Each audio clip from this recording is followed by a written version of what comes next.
proposed by the honorable members of parliament as it pertains to the audit into the process of ex officio tax assessments, which was executed by the General Audit Chamber, of which the report was issued in April 2023. I will now delve directly into the questions and provide answers to the questions posed. Question 1 from MP Westcott. The minister highlighted limitations in tax data collection. Is there anything that can be done to obtain generalized tax data overall? The minister responded that generalized tax information would need to be obtained from a third party. Given these limitations, what can be done to extract general tax data, such as the number of taxpayers, compliance rates, etc.? Moving forward, especially with any anticipated tax changes or updates to the tax system. Through you, Madam Chair, currently data is being extracted to support the tax reform process. However, in some cases, such as with ex officio assessments, the data is not explicitly categorized as either a regular assessment or an ex officio assessment. As a result, this specific categorization is unavailable. Despite this, other generalized data sets can be extracted, and these are now being retrieved by the vendor for analysis. This analysis will help substantiate the proposed reforms, including adjustments to profit tax, wage tax, and other relevant areas. While data can be extracted, whether through a third party or otherwise, the challenge in some cases lies in how the data is stored or categorized. As a result, certain important information may not be retrievable. Given that the current tax system is outdated, there are limited possibilities for adjusting data classification. However, this remains a crucial aspect in the process of implementing a new tax system for St. Martin, as crucial and accessible data is essential. Question 2. The minister has previously mentioned in meetings about tax reforms that there is at least one draft ordinance currently being processed concerning taxes. Since the website of the Council of Advice is still under construction, it is not possible to see which legislation is pending or has been handled by the Council of Advice. Can you provide an overview of the status of the draft tax ordinance? Through you, Madam Chair, what I can confirm is that the first ordinance to be presented will be the Landsverordening Herziening Formeel Belastingrecht. This national ordinance was submitted to Parliament in November 2023. Fiscal Affairs recently, upon my instruction, drafted a note of aanwijziging to ensure that obligations applying to the inspector can also be applied to SBAP, the receiver, and ATS. The note of aanwijziging was discussed in the Council of Ministers meeting on March 4th, 2025, after which it can proceed to Parliament. It is my intention to return to Parliament in April 2025 to present this national ordinance. The Landsverordening Herziening Formeel Belastingrecht will be followed by the Landsverordening Belastingshervorming Phase 1. This ordinance will retract outdated tax laws that are still in effect but no longer apply, providing legal certainty. These laws include the Inheritance Tax Ordinance, the Land Tax Ordinance, the National Ordinance regulating the levying of surcharges on land tax assessments.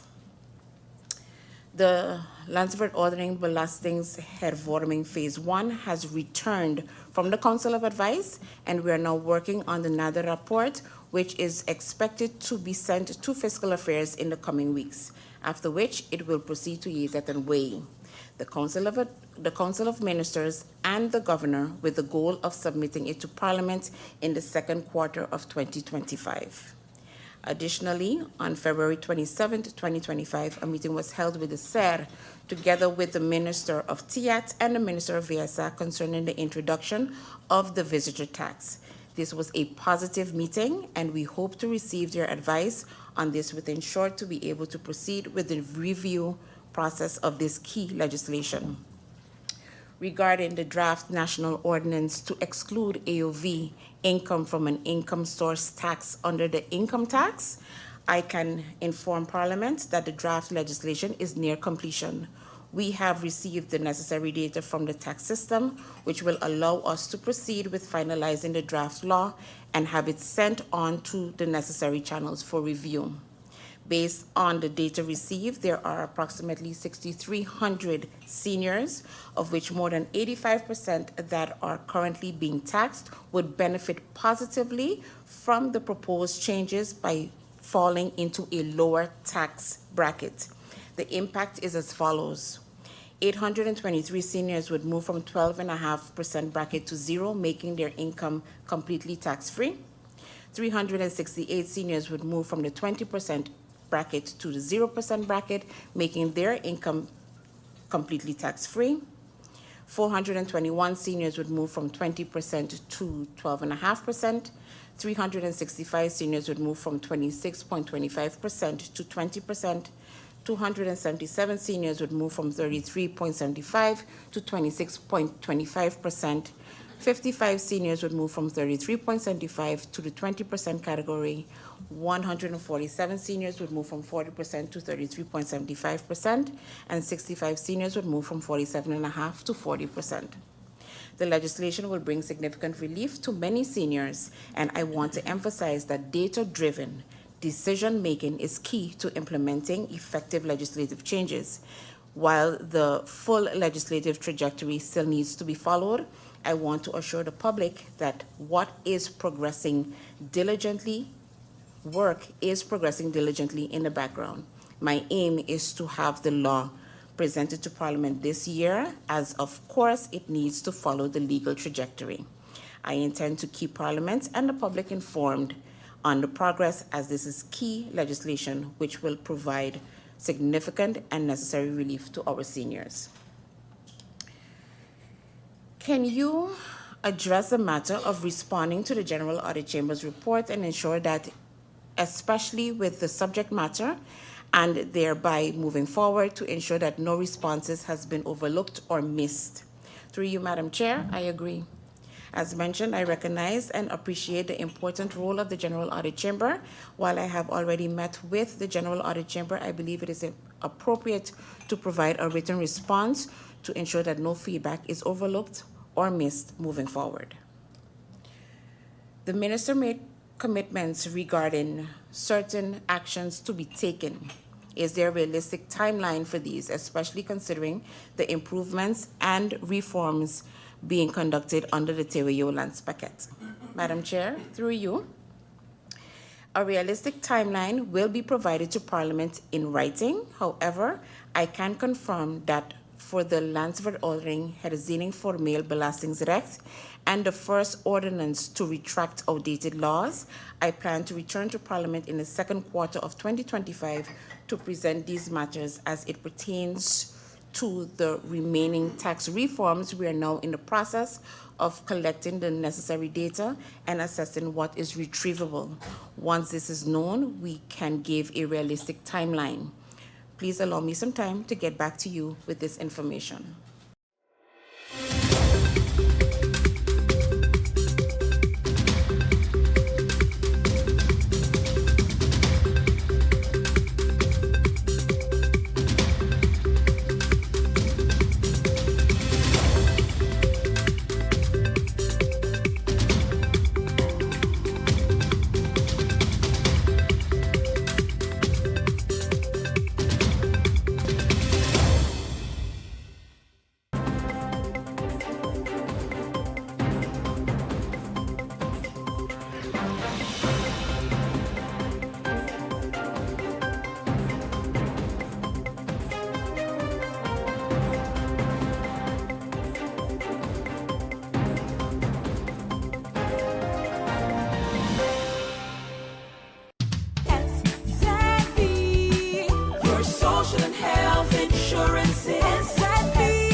Are you SXM insured? Do you have a valid medical insurance status? SXM is cardless. Request your My SXM account today and enter the virtual office of SXM Go to svsx and sign up now. Your social health insurances.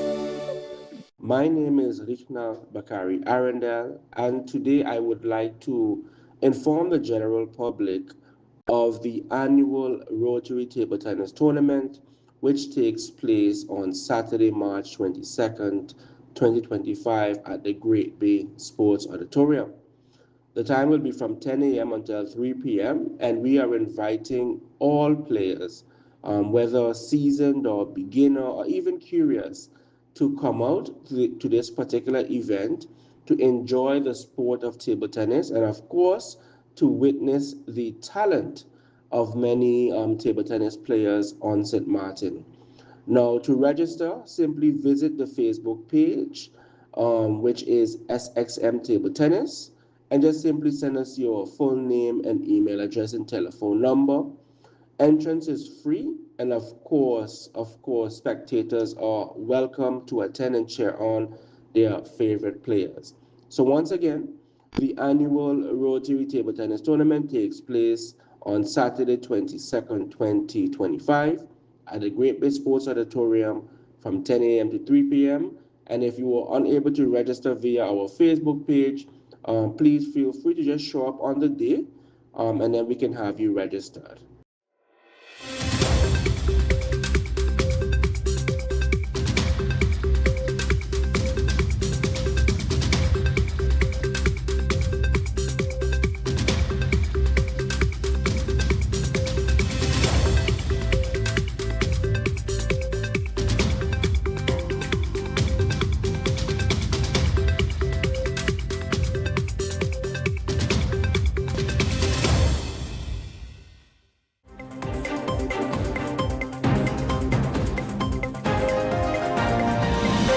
The Honorable MP, Madam Chair, through you, mentioned that the minister is aware of she's not aware if the minister is aware of the comments made by members of the second chamber who also received reports from the TERIO.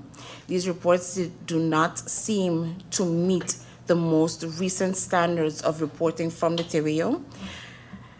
The Honorable MP agrees with these members that the report does not clearly reflect the current status of the various projects under the lands packet. What the Honorable MP would like to see from the reporting is a realistic timeline that aligns with the government's priorities. Could the minister clarify which elements of tax reform are most important to the Ministry of Finance and the government of St. Martin? Additionally, could these elements be prioritized and addressed separately from the TERIO process? Madam Chair, through you, I fully understand the concerns raised by the members of the second chamber and agree that clear and realistic reporting is important for transparency and accountability. As I have mentioned before, my main priorities in tax reform are reducing profit tax and adjusting the wage tax brackets and rates. In addition, I am also focused on the tax on winnings, the introduction of a sin tax, and making taxes simpler overall. We understand the need for a clear timeline, but for this to happen, we need the necessary data. Setting a timeline without having the right information would not be useful. Right now, we are working on gathering and sharing this data securely within legal limits. Once this is done, we will present a proper timeline and priority plan to Parliament. Next question. The MP indicated, Madam Chair, through you, the participation in a virtual conference in which a business executive of Aruba gave his take on economic development in Aruba with respect to an item that has generated lots of discussion on St. Martin as well with respect to taxes on tips. The comment made was, while many persons are on the minimum wage level, not taxing tips gives these persons a better income and contributes to elevating their social status. In bringing this matter of taxing tips to the attention of the Minister of Finance, I would like to get the Minister's take on this matter after the necessary reviewing and research, etc., have been done. Madam Chair, Through you, the taxes of tips is an issue that has my full attention, and I will be reviewing the available data to assess its impact. We recognize that many workers in the hospitality sector who receive tips are in the lower income brackets, and it is important to ensure that our tax policies support economic growth while fostering fairness. I am certainly not against this, but it is important to conduct the necessary research and analysis to fully understand the implications. Once the process is completed, I will provide a more detailed response on the way forward. Next question. Several questions have been asked requesting clarification if any of these areas that have been highlighted by Parliament needing to inform the taxpayers can be done via an anscribing. For example, the changes in the profit tax ordinance with respect to associations and foundations. Is the minister of the opinion that the topics mentioned can be shaped in anscribing? If this instrument can be used, is the minister intending to use it? If so, in which areas? Through you, Madam Chair, we are currently looking into this to assess what actions I can take or implement through an anscribing. Once this has been determined, it will be formally submitted in writing. I now move on to questions by MP Janssen Webster. MP Janssen Webster, Madam Chair, through you, stated her participation in the survey carried out by the General Audit Chamber as it pertains to this report. Minister mentioned that only when businesses did not file, they receive an ex officio assessment. But what the MP has claimed to have seen in practice is that sometimes your taxes are declared monthly, but you still receive an ex officio assessment and the proof of burden is reversed, and you have to come and bring all your documentation to prove again what you have already filed. Through you, Madam Chair, the tax administration's legacy systems still rely on manual data entry, which can sometimes result in errors. While businesses can submit their taxes online, tax employees must manually input this data into the system because the online submission platform is not yet integrated with the main tax system. Work is currently underway to address this integration gap. As a result, there may be delays between when taxes are submitted and when an ex officio assessment is issued. We understand the inconvenience this may cause and are actively working on modernizing the tax system to enhance efficiency, as this is key. In the meantime, we strongly advise taxpayers to retain proof of submission to ensure accurate assessments. Next question. We would like to know if individuals responsible for assessments and collections receive remuneration based on the number of assessments they issue or the amount they collect. Madam Chair, through you, the answer, no. Employees responsible for assessments and collections do not receive remunerations based on the number of assessments issued or the amount collected. Their compensation is not commission-based, but follows standard government salary structures. Next question. The minister mentioned that the ex officio assessments for individuals in 2019 and businesses in 2020 were only sent out last year. What is the reason for the backlog? Additionally, we were informed that there is a 5-year limit to collect outstanding payments. Do we anticipate being able to catch up or at least reduce the backlog moving forward?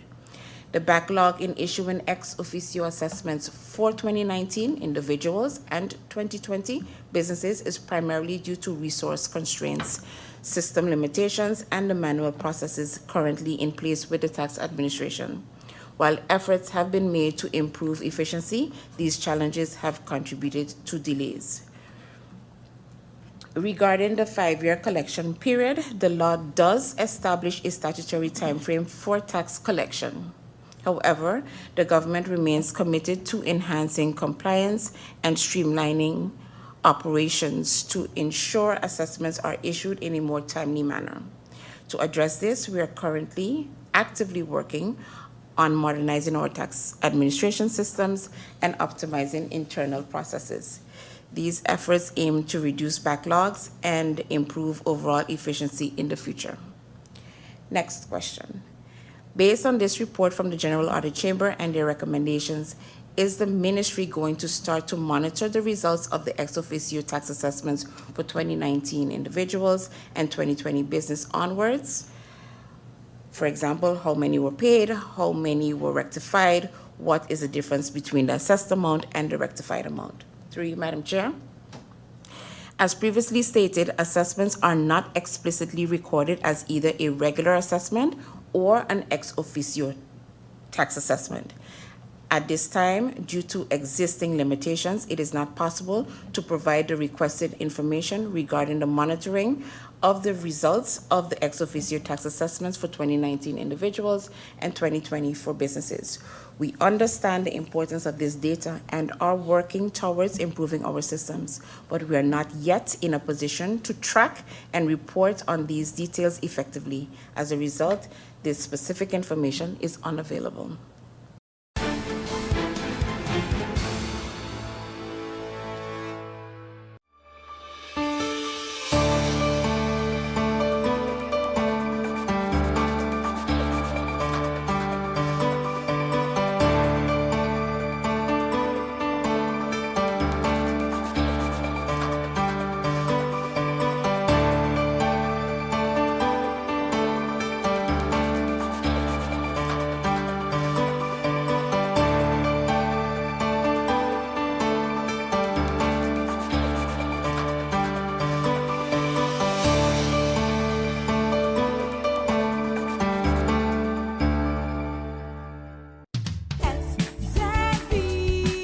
Your social and health insurance is SXM.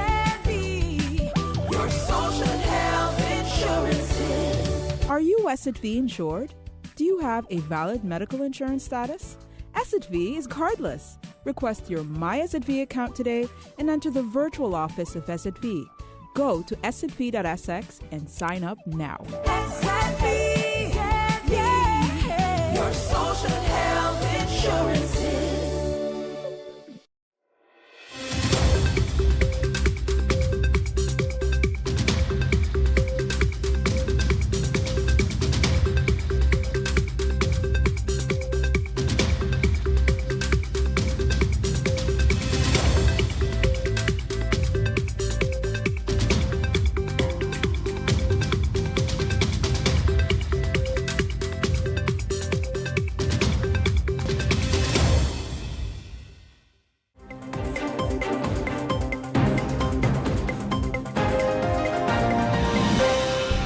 Where is the help for Jamaicans?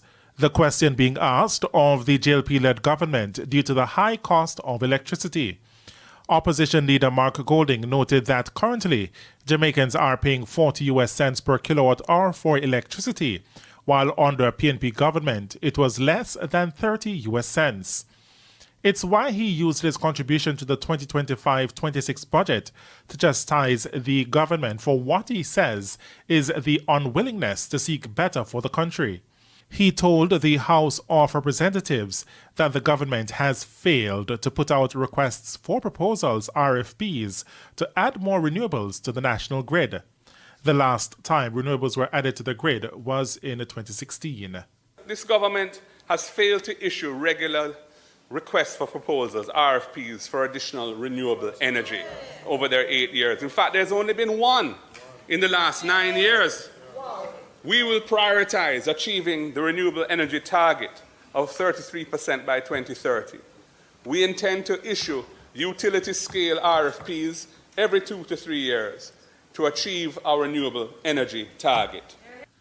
The opposition leader also noted that the next PNP administration will address the issue of electricity theft.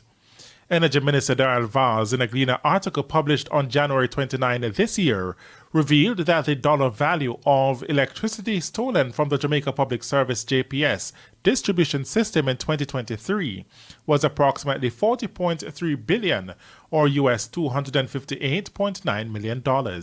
I acknowledge the effort announced last Tuesday by the Minister, but $1 billion is not enough to make the level of impact that is needed. At $50,000 per household, this will only extend to 20,000 households, which is roughly 300 households per constituency. And that will really barely scratch the surface. Hence, we see it as a crucial socio-economic imperative to decriminalize the electricity consumption of the many Jamaicans who cannot afford to undertake the process of regularization on their own. We are determined to empower these otherwise upstanding citizens to become lawful customers of the utility. It will reduce the risk of electrical fires, which are prevalent in many communities. It will provide a recognized proof of address to open bank accounts and for other processes of inclusion in society. And it will reduce the losses that push up the price of electricity for Jamaica's other customer base. O'Shane Masters, TVJ News. In the meantime, Energy Minister Darrell Vaz has rejected claims that the government is not committed to using renewables on the country's energy grid. Speaking ahead of Mr. Golding's presentation at a press conference Tuesday morning, Mr. Vaz indicated there's a lot of misconception in the public domain about the island's energy sector.